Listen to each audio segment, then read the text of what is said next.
The Galactic Federation maintained extensive records on every known sentient species, cataloging everything from atmospheric preferences to behavioral patterns under stress. This wasn't out of scientific curiosity, well, not entirely, but because insurance companies needed to know exactly how likely you were to die in various horrible ways before they'd agree to cover your intergalactic travel. The system was elegant, sophisticated, and had been refined over 3,000 years of actuarial science. Humans had broken it in under 2 centuries. The rating system was straightforward enough. Species were evaluated on a scale from Class 1 beings who could survive practically anything through either robust biology or superior technology, down to Class 7, creatures so fragile they required environmental suits just to exist outside their home worlds. Humans had initially been classified as a respectable Class 3.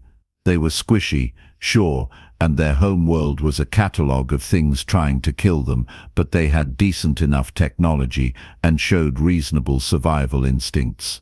Then the data started coming in. Humans, it turned out, had a spectacular talent for not dying when they absolutely should have. They also had an equally spectacular talent for dying in the stupidest possible ways. The insurance algorithms couldn't handle it. How do you calculate premiums for a species that could survive explosive decompression through sheer spite, but would also try to pet wildlife that was very obviously venomous? One human had walked away from a shuttle crash that killed 4 Voranthi, a species literally bred for resilience, and then nearly died 2 days later from eating something labeled "Do not consume toxic to carbon-based life forms." The adjusters had eventually given up and created a new category, class paradox. It wasn't official, but everyone in the industry knew what it meant. Insure humans at your own risk, because probability itself gave up trying to predict them. Which brings us to the cargo hauler Meridian's Fortune, a vessel whose name would prove tragically ironic, and whose manifest included 247 beings from 18 different species. The ship had been making a routine run through the outer spiral when it encountered an uncharted debris field, the kind of cosmic garbage that shouldn't have been there, but was because the universe had a sense of humor, and it was terrible. The collision alarm started screaming approximately 4 seconds before the first impact. This was just enough time for the crew to realize they were about to have a very bad day, but not nearly enough time to do anything useful about it. The mechanic, a human woman with grease-stained coveralls and the kind of perpetual scowl that came from fixing other people's mistakes, was in the lower engineering bay when the ship started coming apart. She'd been elbow-deep in a coolant pump that had no business failing, but had anyway because of course it had. The first explosion knocked her sideways. The second convinced her that evacuation was a fantastic idea. The botanist, a human man who'd spent the last 6 months studying fungal growth in zero-gravity environments and developing opinions about hydroponic efficiency that no one had asked for, was in the observation deck. He'd been making notes about some variety of space moss, when the viewport in front of him suddenly featured an excellent view of debris piercing the hull 3 sections over. He made it to the escape pods in 42 seconds, which was probably a personal record. The cargo handler, a human woman built like she could wrestle the ship's loading mech and win, had been securing containers in Bay 7. When the gravity failed and the bay doors started opening to vacuum, she'd grabbed an emergency locker and kicked off toward the pod access corridor with the kind of casual disregard for physics that made other species nervous. They ended up in Pod 17 together, along with 4 sesic insectoid beings with excellent survival instincts that mostly consisted of freezing in terror. 3 Voranthi who were already arguing about proper distress beacon protocols, and a Quillan who'd apparently accepted death and was composing what sounded like funeral poetry. The pod's automated systems launched them into space, just as the Meridian's fortune stopped being a ship and became an expanding cloud of very expensive debris. The pod's trajectory was supposed to carry them to a safe distance where they'd wait for rescue like civilized beings. Instead, they hit the gravity well of an uncharted planet and went down like a rock with anxiety. The planet, as it turned out, was almost entirely water. This was discovered when the pod stopped screaming through the atmosphere and started screaming across the ocean's surface, skipping like a stone thrown by a particularly aggressive god. It finally embedded itself on what could generously be called an island if you squinted and had very low standards.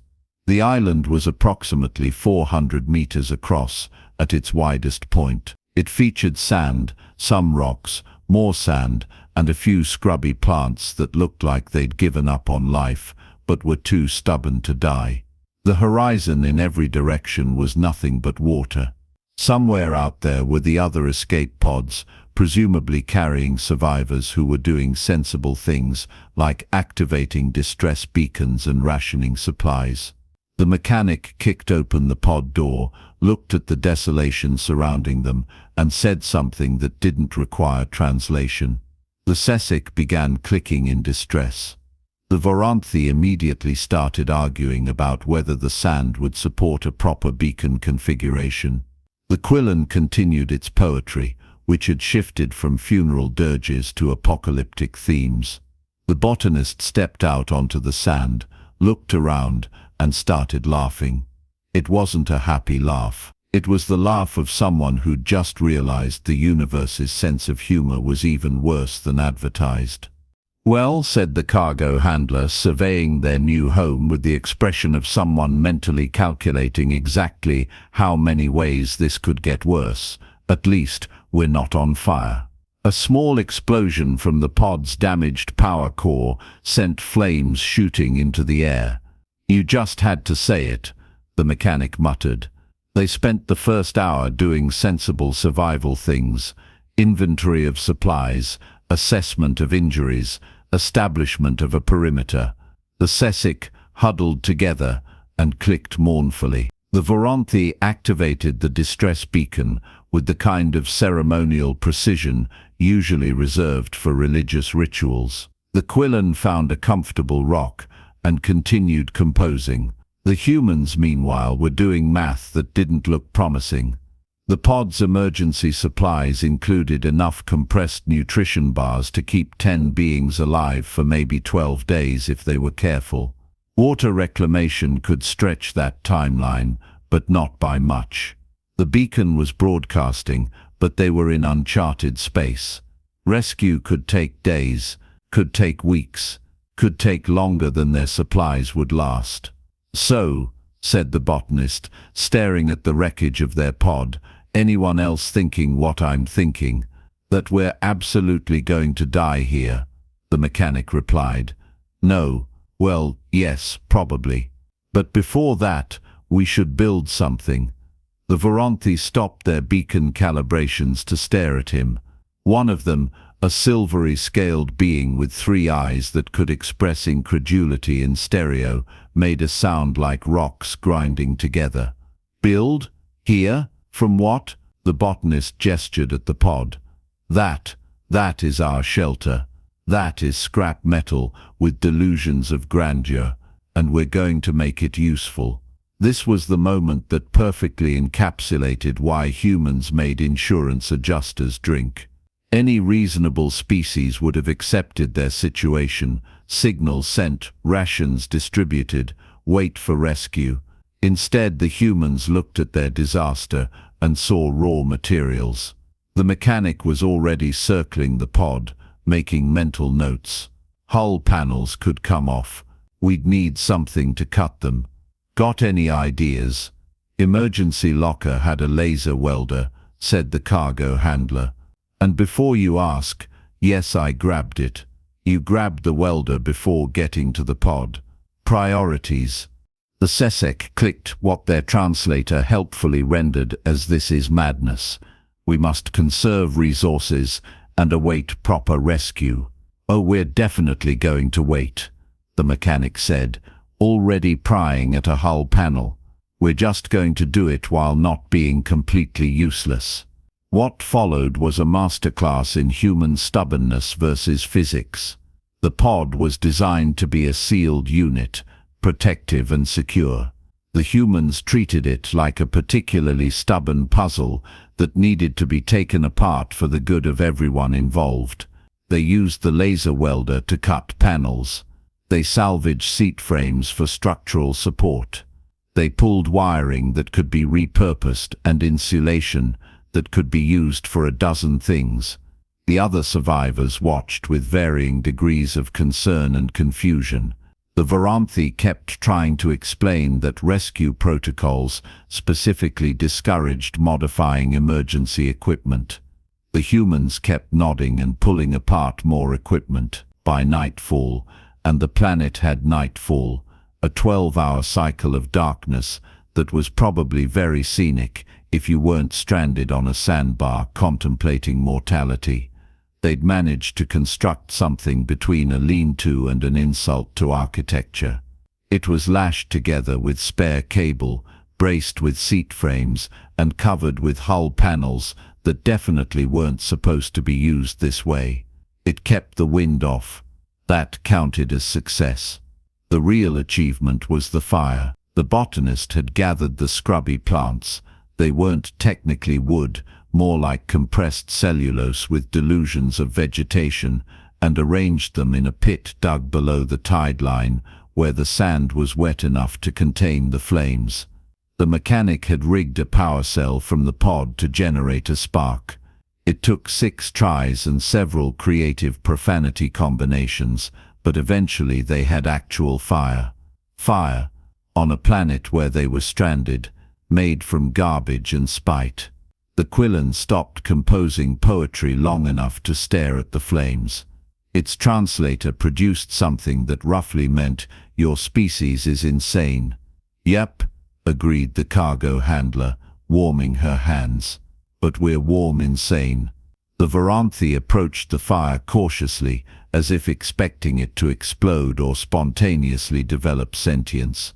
"Rescue will arrive in 40 to 60 standard days," one of them said. "That is the protocol for recovery operations in uncharted regions. We need only survive until then." 60 days, the mechanic repeated, doing mental math that clearly wasn't adding up. "On this sandbar, with 12 days of food, that is why we must ration carefully." "Or," said the botanist, holding up something slimy he'd collected from a tidal pool, "we figure out what's edible here." The Sussex clicking translated as, "That is inadvisable. Unknown biology poses contamination risks, so does starving. But protocols, can't eat protocols." This was day 1. The humans had already decided that waiting politely for death wasn't an acceptable plan. The other species were beginning to realize that they'd been stranded with beings who fundamentally didn't understand the concept of giving up. Week 1 was when things got weird. The humans had expanded their shelter into something resembling actual architecture. They'd stripped more hull panels from the pod. The Varanthi had stopped protesting around day 3, right about when they realized the humans were going to do it anyway, and created a structure that featured walls, a roof, and spaces for everyone. It wasn't comfortable, but it kept the sun off during the day and the wind off at night, which was more than the sandbar had offered on its own. The botanist had appointed himself chief food scientist, a title no one had granted him but everyone was too tired to argue about. He'd been testing the local algae, and yes, there was algae, because apparently the universe couldn't even give them a proper desert island, just variations on "here's some water plants, try not to die." He'd rigged a testing system using chemical indicators from the pod's medical supplies to check for basic toxicity. 3 varieties were definitely poisonous, 2 were questionably edible, 1 actually showed nutritional promise. "We can farm this," he announced on day 5, holding up a sample of the least terrible algae like it was treasure. If we build cultivation pools in the tidal zone, we can grow enough to supplement our supplies. That's ridiculous, said one of the Varanthi, but their tone suggested they were trying to convince themselves more than anyone else. Probably. Let's do it anyway. Or, said the botanist, holding up something slimy he'd collected from a tidal pool, we figure out what's edible here. The Sussex clicking translated as, that is inadvisable. Unknown biology poses contamination risks, so does starving. But protocols, can't eat protocols. This was day one. The humans had already decided that waiting politely for death wasn't an acceptable plan. The other species were beginning to realize that they'd been stranded with beings who fundamentally didn't understand the concept of giving up. Week one was when things got weird. The humans had expanded their shelter into something resembling actual architecture. They'd stripped more hull panels from the pod. The Varanthi had stopped protesting around day 3, right about when they realized the humans were going to do it anyway, and created a structure that featured walls, a roof, and spaces for everyone. It wasn't comfortable, but it kept the sun off during the day and the wind off at night, which was more than the sandbar had offered on its own. The botanist had appointed himself chief food scientist, a title no one had granted him, but everyone was too tired to argue about. He'd been testing the local algae, and yes, there was algae, because apparently the universe couldn't even give them a proper desert island, just variations on here's some water plants, try not to die. He'd rigged a testing system using chemical indicators from the pod's medical supplies to check for basic toxicity. 3 varieties were definitely poisonous. 2 were questionably edible. 1 actually showed nutritional promise. They built pools. This involved moving rocks.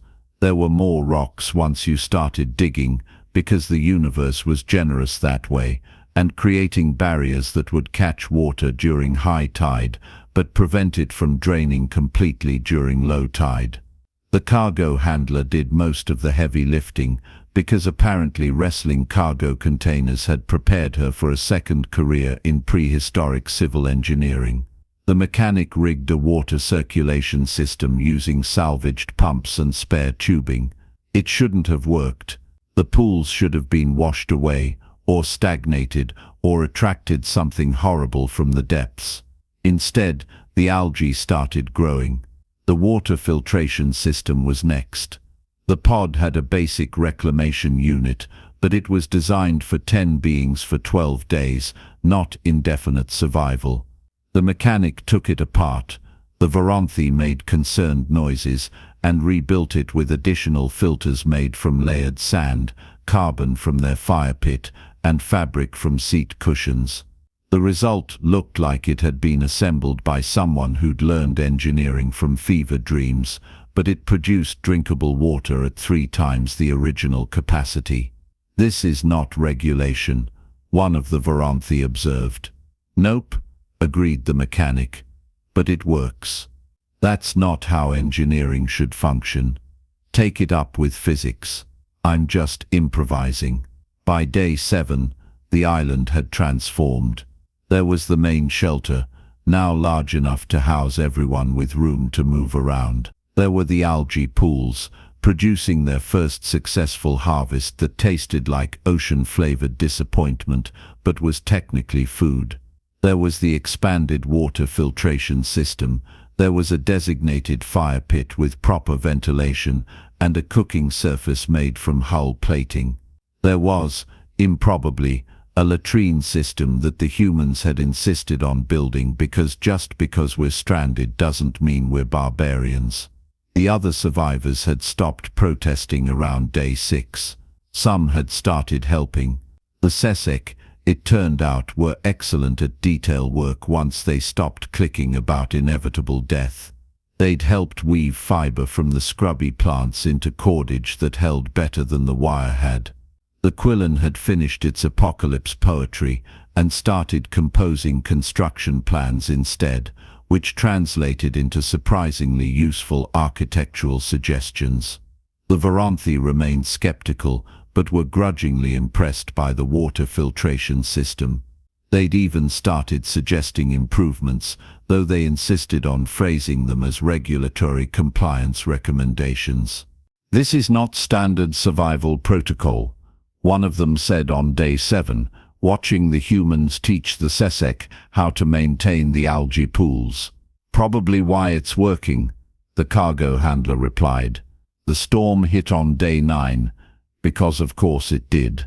The planet's weather patterns, as it turned out, included regular storm systems that swept across the ocean with the enthusiasm of nature, trying to remind everyone who was really in charge.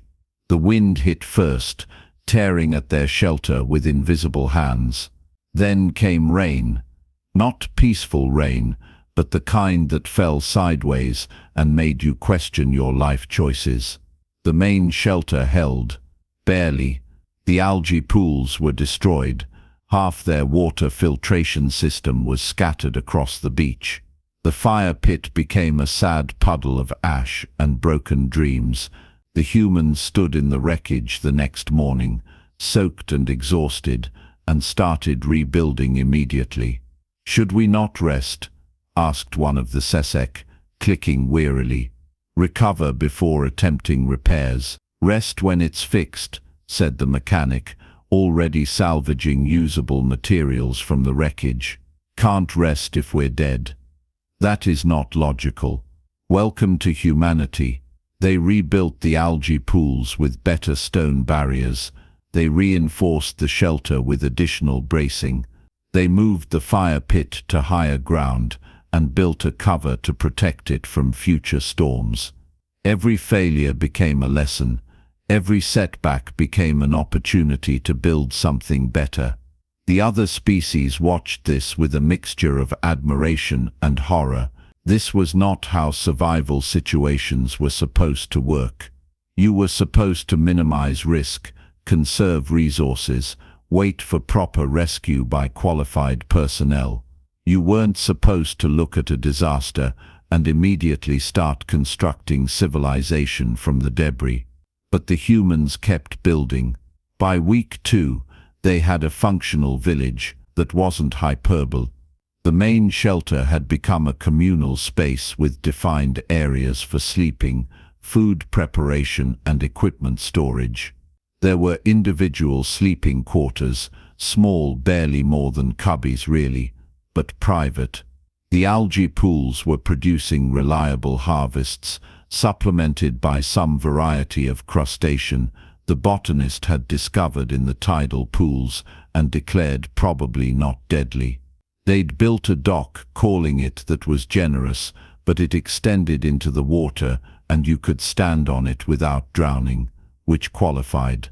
The cargo handler had advocated for it, because if something comes out of that water, I want to see it coming.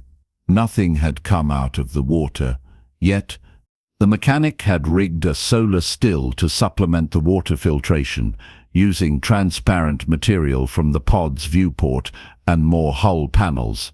The botanist had started experimental gardens in protected areas, trying to grow the scrubby plants from cuttings because, if we're going to be here, might as well have variety.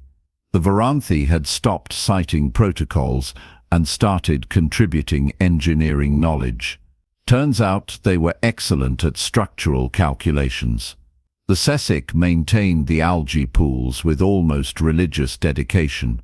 The Quillen had become the unofficial record keeper, documenting everything in what would probably become either an epic saga or a very detailed instruction manual.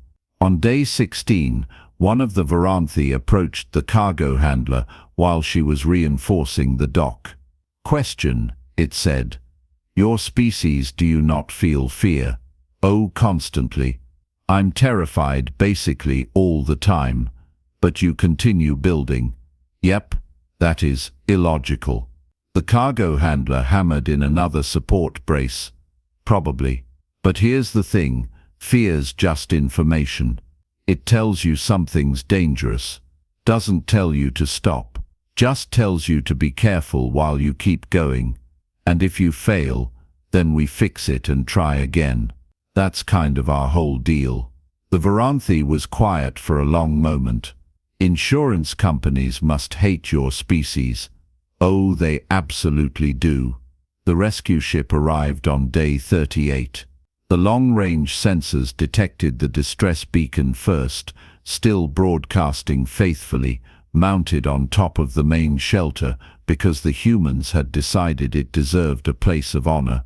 The rescue crew expected to find survivors huddled around emergency supplies, counting down their final rations, maybe dealing with medical emergencies or equipment failures.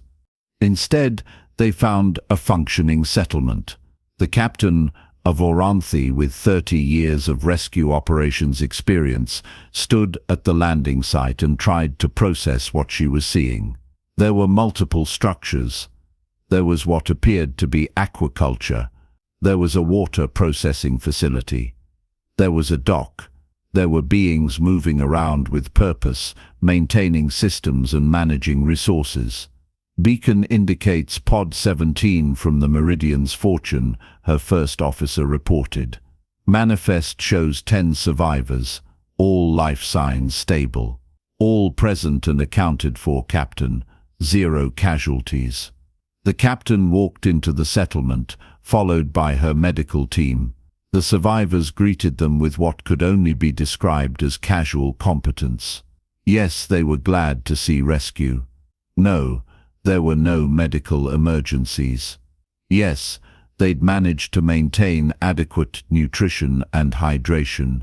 The medical scans confirmed it. Everyone was healthy. Some were actually in better condition than when they departed the Meridian's Fortune. How? The captain finally asked, staring at the algae pools. How did you survive this long with minimal supplies on a Class 7 hostile environment? The mechanic, still wearing her grease-stained coveralls, shrugged. Built stuff. Ate algae. Didn't die. That is not. The captain started, then stopped. In her 30 years of rescue operations, she'd learned that humans broke every model. Were the humans responsible for this? They started it, said one of the Sesek. We helped. It seemed preferable to dying. They are insane, added a Varanthi, but their tone was affectionate. But effectively insane.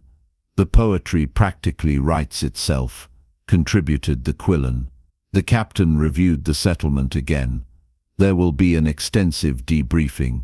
This is not standard survival protocol. Yeah, agreed the cargo handler. It's better. Several of the survivors requested additional time before evacuation.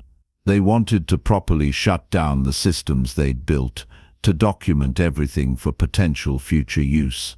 The botanist wanted to collect samples of the algae strains. The mechanic wanted to retrieve some of the modified equipment.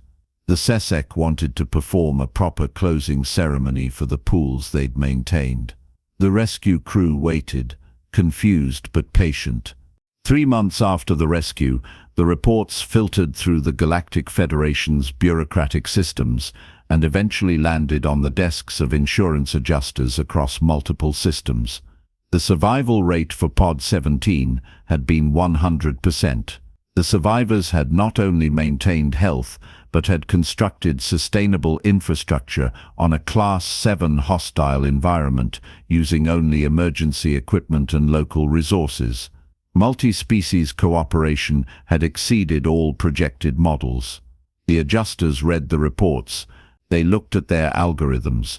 They looked at the humans' files.